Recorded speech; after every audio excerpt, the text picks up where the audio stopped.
सदनिका गैरव्यवहार प्रकरणामध्ये माणिकराव कोकाटेंना हायकोर्टाने एक मोठा दिलासा दिलाय। कोकाटेंना 1 लाखांच्या जात मुचलक्यावर जामीन मंजूर करण्यात आलाय।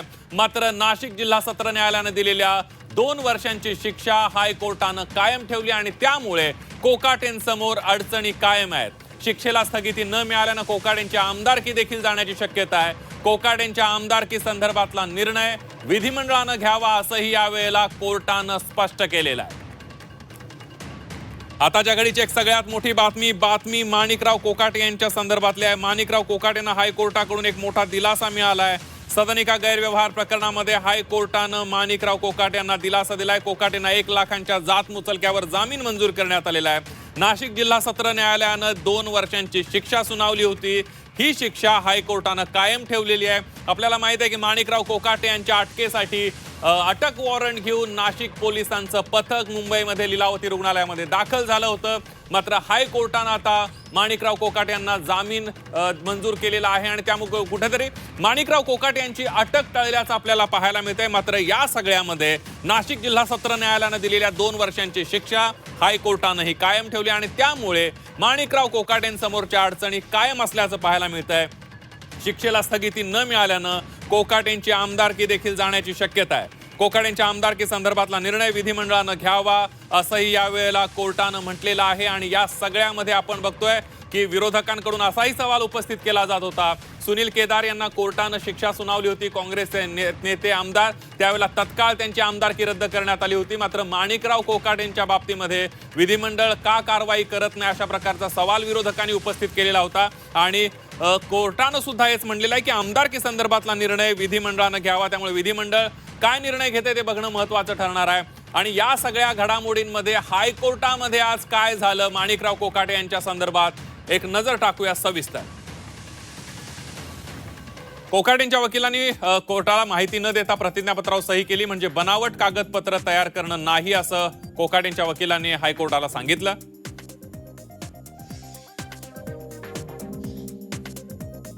आपण बघतोय कोकाटेंच्या वकिलांनी कशा पद्धतीने युक्तिवाद केला तर स्वतःच्या सहीने कागदपत्र दिले म्हणजे फसवणूक नाही असंही कोकाटेंच्या वकिलांनी कोर्टाला सांगितलं। मजकूर बरोबर नसल्यानं फोर्जरी लागू होत नाही असंही कोर्टाला कोकाटेंच्या वकिलांनी सांगितलं। कोकाटेंनी 1989 मध्ये अर्ज केला होता। त्यावेळेला कोकाटेंचे मासिक उत्पन्न 2500 रुपये होतं।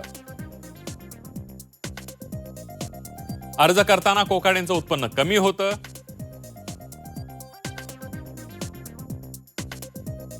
कोकाटेंवर तातडीनं अँजिओग्राफीची गरज असल्याचं कोकाटेंच्या वकिलांनी हायकोर्टाला सांगितलं।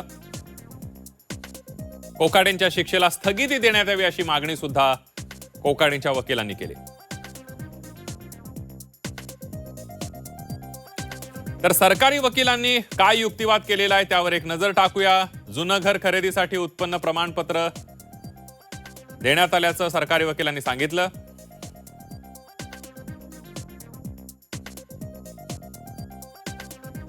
$1991 मध्ये ॲफिडेव्हिटचा निर्णय आला होता।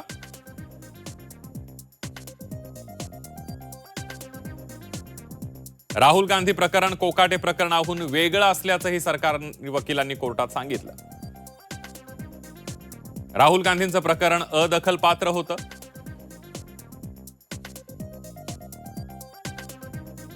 $1989 पासून कोकाटेंचं उत्पन्न वाढत गेल्याचंही सरकारी वकिलांनी कोर्टाला सांगितलं। उत्पन्न वाढीची माहिती कोकाटेंनी दिली नाही।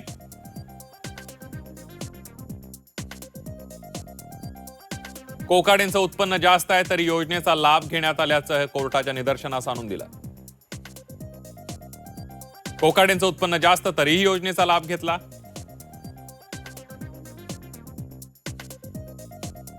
कोकाटे बंधू कारखान्याला ऊस देत होते असंही सरकारी वकिलांनी सांगितलं।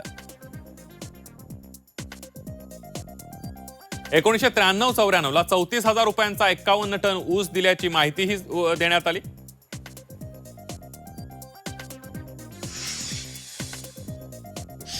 आणि याविषयी अधिक माहिती घेण्यासाठी जाऊया थेट आपल्या प्रतिनिधी मनश्री पाठक आपल्या सोबत आहेत। मनश्री, आपण बघतोय 2 वाजल्यापासून आपण सगळे वाट बघत होतो मेडिकल बुलेटिन कधी होणार. काही वेळापूर्वीच हे मेडिकल बुलेटिन झालेलं आहे आणि त्यावेळेला डॉक्टर थोडेसे संतापल्याचंही पाहायला मिळालं. पत्रकारांचे प्रश्न विचारून नेमकी काय माहिती दिली डॉक्टरांनी आणि उपचारासंदर्भात काय सांगाल सविस्तर?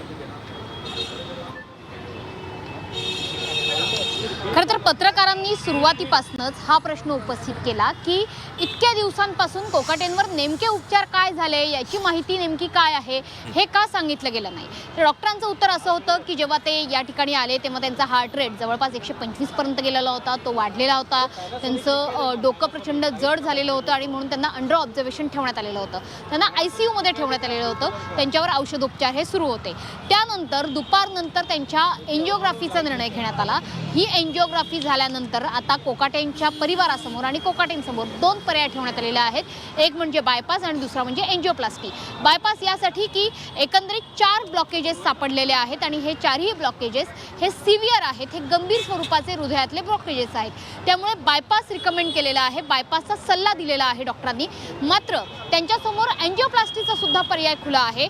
एन्जिओप्लास्टी असो किंवा बायपास असो, कुठल्याही पद्धतीची शस्त्रक्रिया झाली तरी सुद्धा साधारण 3 आठवड्यांपासून ते काही महिन्यांपर्यंतचा मुक्काम हा लीलावती रुग्णालयात त्यांचा राहू शकतो, असं स्पष्टपणाने आता लीलावती रुग्णालयाकडून सांगण्यात येत आहे. त्याच्यामुळे एकंदरीतच कोकाटेंचा लीलावती रुग्णालयातला मुक्काम हा वाढणार ही चिन्ह आता समोर आलेली आहेत. आणि ज्या पद्धतीने आपण सकाळपासून म्हणतोय की नाशिक पोलीस या ठिकाणी पूर्ण तयारीनिशी आलेले होते. सुनावणीनंतर काय होतं हे बघणं गरजेचं होतं. वैद्यकीय अहवाल नेमका काय दिला जातो यावरती त्यांची पुढची कार्यवाही ही अवलंबून होती. आता वैद्यकीय अहवाल हा तर अगदी मनस्वी, त्यामुळे आता माणिकराव कोकाटे यांचा मुक्काम आता लीलावतीमध्ये वाढणार असल्याचं कळतंय. धन्यवाद तुम्ही दिलेल्या सविस्तर माहितीबद्दल. आणि यानंतर बघूया पुढली एक ब्रेकिंग बातमी आहे, एक मोठी बातमी येते आहे. माणिकराव कोकाटे यांना दिलासा मिळालेला आहे. लीलावती रुग्णालयानं मेडिकल बुलेटिन दिलेलं आहे. बुलेटिनद्वारे कोकाटेंच्या तब्येतीची माहिती देण्यात आलेली आहे. त्याच्या घडीची एक सगळ्यात मोठी बातमी आपण बघतोय. कोकाटेंवर अँजिओग्राफी गरजेची असल्याचं डॉक्टर म्हणालेत. कोकाटेंच्या छातीमध्ये दुखत होतं अशी माहिती डॉक्टरांनी दिलेली आहे आणि पुढचा मुक्काम जो आहे तो काही काळ लीलावती रुग्णालयामध्ये माणिकराव कोकाटेंचा असू शकतो अशी ही माहिती डॉक्टरांनी दिलेली आहे. अँजिओग्राफी नंतर 2 पर्याय त्यांच्याकडे उपलब्ध आहेत. तो म्हणजे एकतर अँजिओप्लास्टी करणे किंवा बायपास करणे. त्यातला कोणता पर्याय निवडायचा ते माणिकराव कोकाटे आणि त्यांच्या कुटुंबियांनी ठरवायचं आहे. कोकाटेंवर बायपास सर्जरी आवश्यक असल्याचंही डॉक्टर म्हणालेले आहेत. कोकाटेंच्या छातीत दुखत होतं आणि त्यामुळेच अँजिओग्राफी करण्यात आली. अँजिओग्राफीची गरज असल्याचंही डॉक्टरांनी यावेळेला सांगितलेलं आहे. तर कोकाटेंना 4 ब्लॉकेज होते अशी ही माहिती डॉक्टरांनी दिली आहे.